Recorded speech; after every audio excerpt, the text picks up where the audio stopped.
Όταν λέμε σεξι άρωμα, οι πιο πολλοί νομίζουν ότι είναι κάτι σε γλυκό, βανίλια.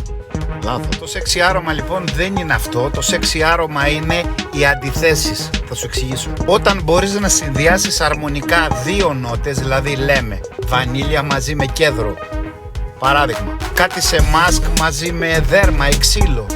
Σεξι άρωμα λοιπόν είναι αυτό το οποίο δημιουργεί στον άλλο την ανάγκη να σε πλησιάσει και να δει τι είναι αυτό που μυρίζει. Φυσικά θα πρέπει να το έχεις δοκιμάσει να ταιριάζει και στο στυλ σου και στην ηλικία σου και στο δέρμα σου και σε όλα. Και το πιο βασικό είναι να σου αρέσει εσένα.